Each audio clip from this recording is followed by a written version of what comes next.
Nuestra historia, en este territorio, tiene más de 15.000 años.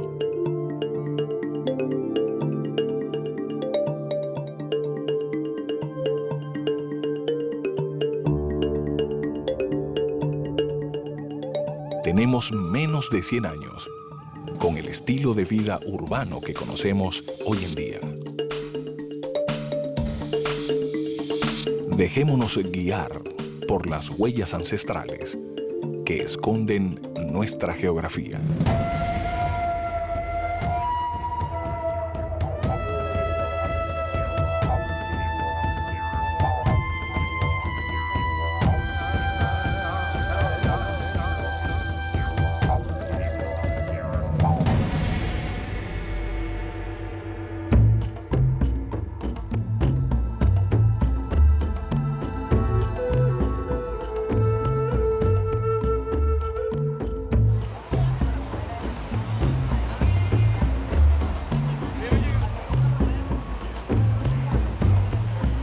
En las ciudades, creemos que hemos perdido nuestras raíces.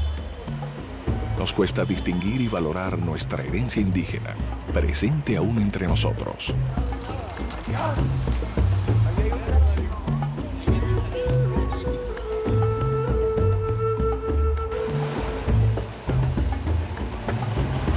Estos pobladores de la montaña, como muchos campesinos, quedan aún como guardianes de una cultura que se niega a desaparecer.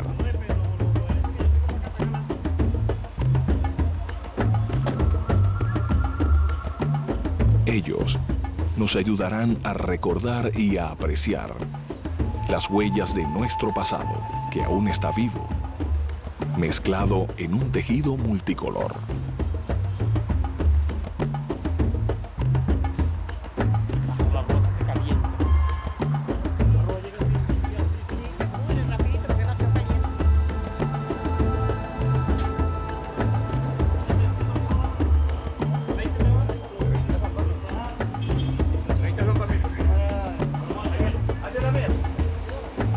Una sabiduría ancestral que algunas veces menospreciamos y que puede contribuir a mejorar nuestra calidad de vida.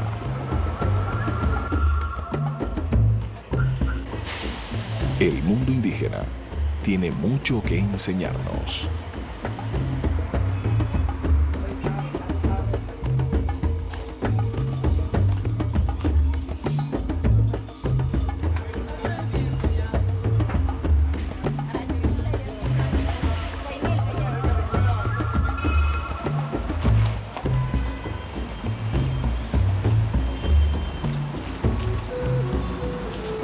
Mariche es una población de filiación caribe y se dice que en un primer momento estuvieron asentados en lo que es la zona de lo que ellos llaman el Guaraíra Repano o la Sierra Madre, ¿no? En donde nos encontramos actualmente, y que una vez que se da el primer movimiento de colonización española o de intromisión española hacia lo que es el Valle de Caracas, por allá en 1560, si no me equivoco, por Francisco Fajardo, ellos comienzan a moverse dentro de lo que es el Valle de Caracas hacia la región que actual conocemos como las Filas de Mariche y se asientan allí por un buen tiempo, ¿no? Una vez que este proceso de colonización se comienza a dar en lo que es el Valle de Caracas, comienzan a instaurarse una serie de haciendas a lo largo y ancho de toda la serranía del Ávila. En haciendas como por ejemplo Macanillal, Tacamajaco, Las Culebrillas, toda Tópola, comienzan a verse la presencia de indígenas que ya se encontraban allí desde hace algún tiempo, pero esta vez en un contingente con mayor densidad demográfica. Esto con la intención de tener una mano de obra para el trabajo de estas haciendas.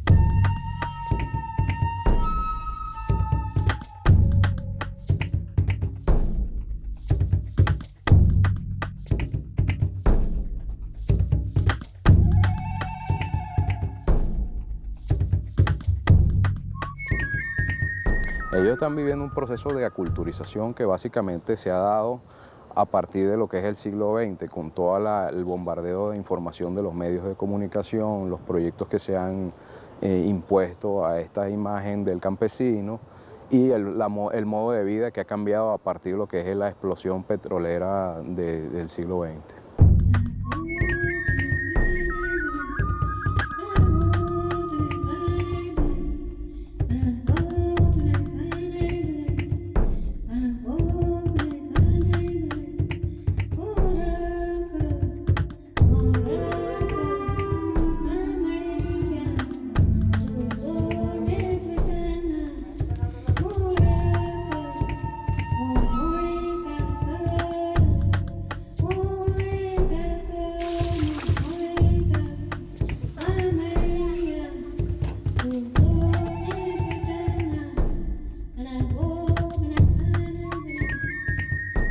Mi mamá vino cuando me trajo pequeña. Después que ella tenía todos sus hijos grandes, ella se fue para Guatire, la misma corrida donde venía, pues. Después de ahí se vino para aquí, donde dicen la corte Pitapial, aquí, que es donde le dio la cosa que ella falleció. Mi esposo, él fue nacido aquí, criado, y aquí le dio esa enfermedad que fue llevado al Pereleón, que es donde murió. Ajá. Pero él tiene raza de español, porque su papá era de España, pues, su papá. Ahora su mamá sí no era de España. Una señora morena, ella, con el pelo largo, como especie, estilo de una india, pues, morena, con la naricita perfilada. Ahora él quisiera un señor catire harto, porque él era de España, pues era un isleño, pues, era sangre isleña. Sí, eso es lo que era el papá de él. Le llamaban Pancho Lima.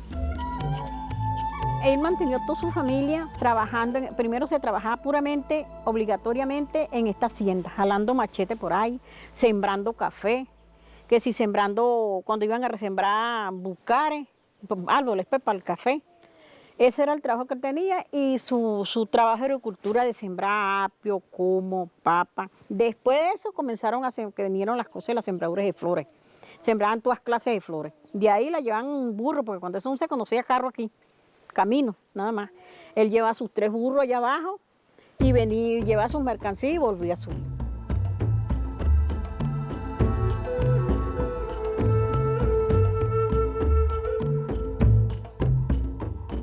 Sobre los campesinos de hoy en día, en toda esta zona periférica, si se quiere, del pueblo de Petare, que están Mariche, Guarena, Guatire, ¿quiénes son ellos? Son los antiguos labradores, arrieros y peones de las haciendas que en ese proceso de, si se quiere, expropiación y compra-venta que hicieron los indígenas a partir del siglo XIX, específicamente de los años de la década del 30, 40, se fueron incorporando a toda esta masa de población rural que viene por detrás de todas esas personas del campo, la tradición indígena, todo esa influencia que a través de cientos de años han recibido, y influencias también más recientes de, por ejemplo, migrantes canarios que vinieron, que trabajaban el campo allá en las Islas Canarias, vinieron para acá y se incorporan a estas zonas y brindan o aportan también todo ese conocimiento. Ella primero trabajaba en la agricultura, trabajaba en la hacienda La Urbina. Entonces, la mayoría de su familia trabajaba en la hacienda La Urbina, que era del general Urbina. Eso fue... Y también trabaja en Maricha recogiendo café en los tablones de caña. Después su papá compra un terreno en subasta en el Cerrito y ellos se vienen de esa zona de Maricha. Entonces casi toda su familia empezó a sentarse ahí en lo que se llama hoy en día el Cerrito. Hoy en día yo creo que esa vergüenza étnica se ha reducido. No estoy diciendo que se ha eliminado, pero se ha reducido sobre todo por la nueva promoción que hay, ¿verdad?, de todo lo que es propio, lo indígena, ¿no? Antes el indígena o el negro era un símbolo de atraso, algo primitivo que causaba vergüenza. Y eso fue promovido, si se quiere, hasta por política de Estado. De hecho, en 1882, Guzmán Blanco decreta que los indígenas de esta zona desaparecen y pasan a ser parte de la ciudadanía. Y solamente se reconocen a los indígenas de Amazonas y del Zulia. Eso era si se quiere, parte de un proyecto que implicaba la eliminación del indígena como un símbolo de atraso. Y eso generó en la misma población, bueno, esa vergüenza que implicaba a su vez un hecho social positivo, pues la discriminación, una discriminación. Pero hoy en día, con la ventaja que da la Constitución, con las leyes que se están promoviendo para el beneficio de los indígenas, mucha gente saca a reducir esa herencia, que es parte de todos nosotros, independientemente de que vengamos de ese proceso de mestizaje, porque culturalmente tenemos de indígena, tenemos de africano y tenemos de español. Y si no, en la medida en que nosotros ocultemos eso y no lo encaremos, no vamos a entender qué es lo que nos está pasando a nosotros como pueblo. Y muchas de las cosas que hoy en día no entendemos y no podemos como afrontar o para tratar de resolverla, vienen de ahí, vienen de ese pasado, de esa herencia colonial que en la República siguió y hoy en día siguen actuando. Bueno, en sí el carácter de ella muy fuerte. No era lo que ella imponía, sino era lo que ella decía, mira, la ruta es por aquí. Si ella decía, mira, ustedes tienen que hacer esto por este sentido, y uno no le hacía caso, entonces ella nos sometía, pues.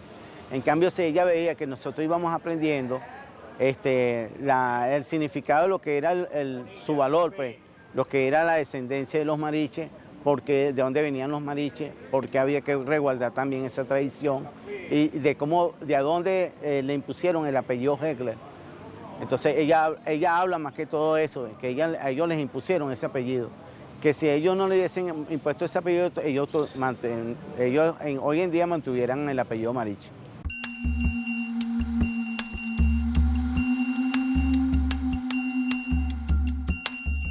El apellido Hegler viene de un corregidor. Entonces ese corregidor le dan como trabajo la provincia de Petare. Entonces él es el corregidor de Petare y él se casa y tiene un hijo llamado Antonio. Y Antonio Hegler es el que le coloca, como siendo cura, y esos indígenas no tenían apellido, él empieza a colocarle el apellido Hegler.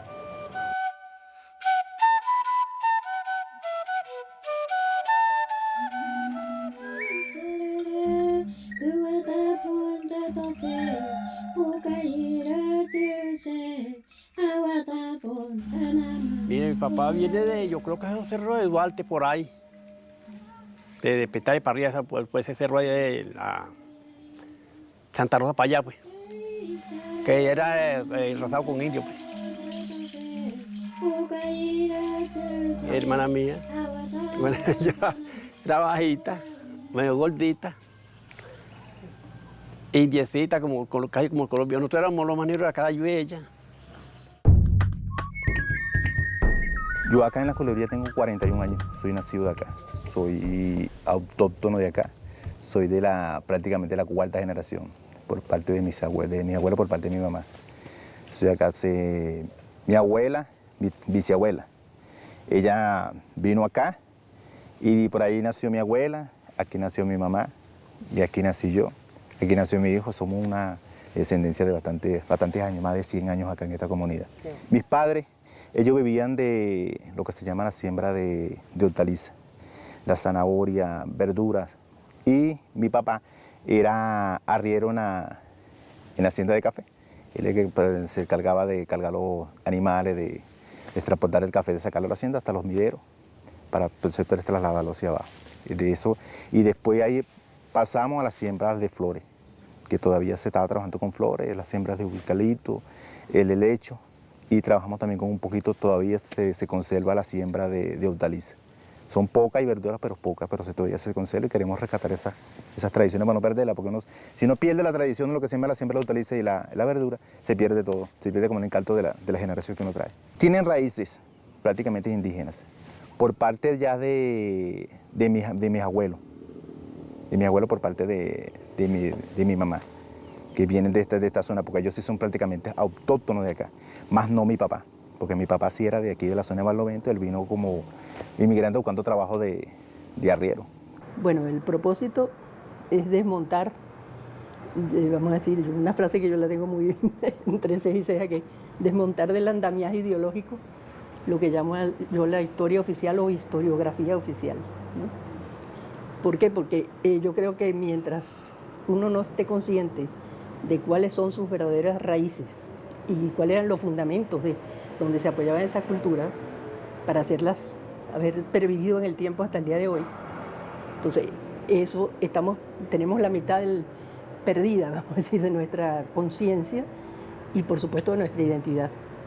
En cambio, si nosotros recuperamos esa memoria histórica y la valorizamos y le damos justamente el papel que le corresponde en la historia de esos pueblos, vamos a estar orgullosos de ser descendientes.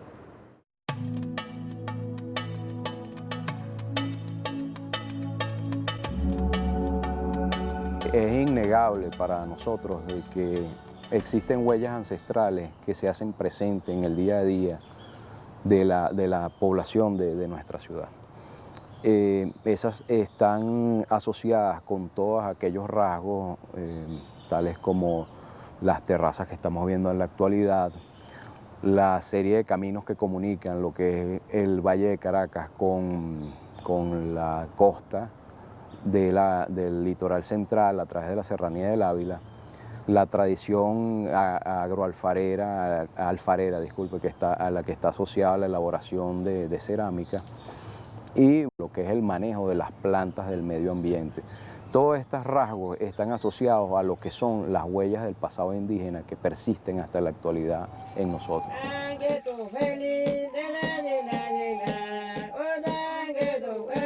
Lo que estamos viendo son unas terrazas líticas, como su nombre lo indica, están elaboradas en piedra y que sirvieron para realizar cultivos en la zona de Galindo, en el Valle de Caracas. Existe toda una tradición oral que asocia el uso de este tipo de terrazas con los indígenas mariches que se asentaron antes de la conquista en la zona.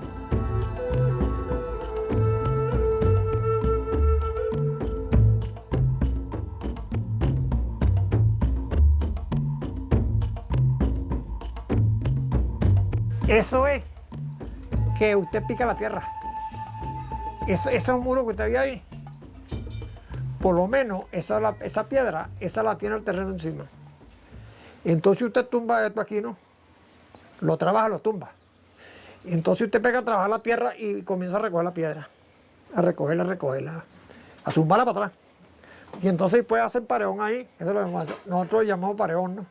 Y por lo menos más arriba de otra según la cantidad de piedra. Y entonces en el medio de esa es que uno va a sembrar. Y ahí se ve el corte arriba de la montaña, por el camino de los indios. Por Gárate, pero eso está en la fila arriba, en la fila de la montaña arriba.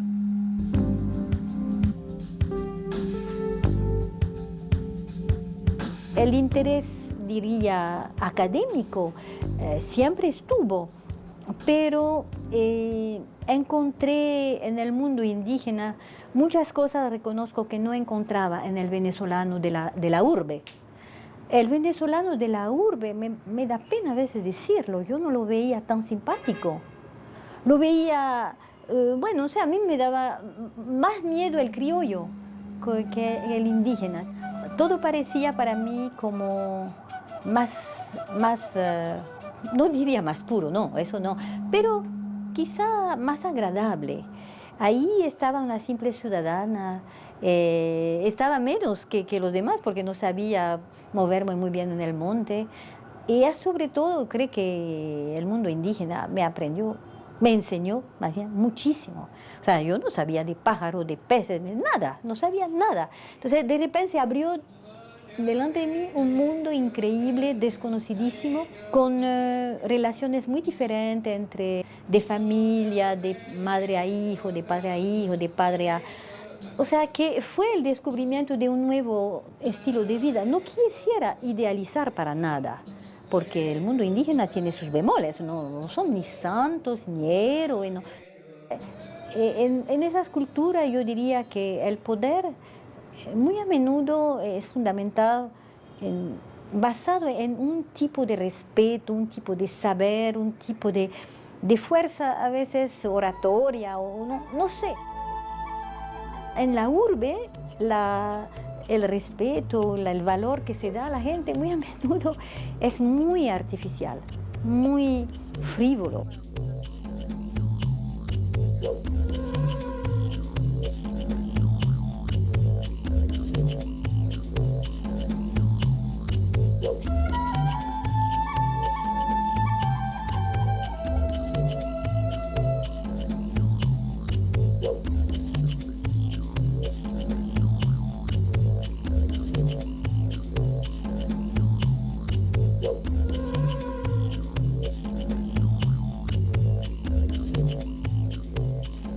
De papá, desde pequeño me voy enseñando y así ha aprendido de mis sobrinos, a varios de los mismos vecinos que están muchachos y se vienen a trabajar conmigo y ahí lo voy enseñando y eso. Tenemos helecho, flores, eucalipto, bueno, que viene siendo lo mismo, eso es el adorno de las flores, que es helecho, eucalipto y pino. Y montes botánicos. Palomento, el pasote, toronjil, malojillo, albahaca, bueno, muchísimas clases de monte que trabajamos de eso. Vendemos aquí en Caracas petares debajo del puente del Mercado de las Flores, nosotros le decimos así. Él y que sé un cantero, nosotros lo llamamos cantero, alto, 1 metro. Entonces le ponemos como 4 dedos de tabla. Le ponemos tierra, que sea más o menos de 4 dedos de altura, y le regamos la semillita y le ponemos el hecho de monte. Nosotros lo llamamos un helecho de monte que es fuerte. Y a los 8 días él crece. Entonces se deja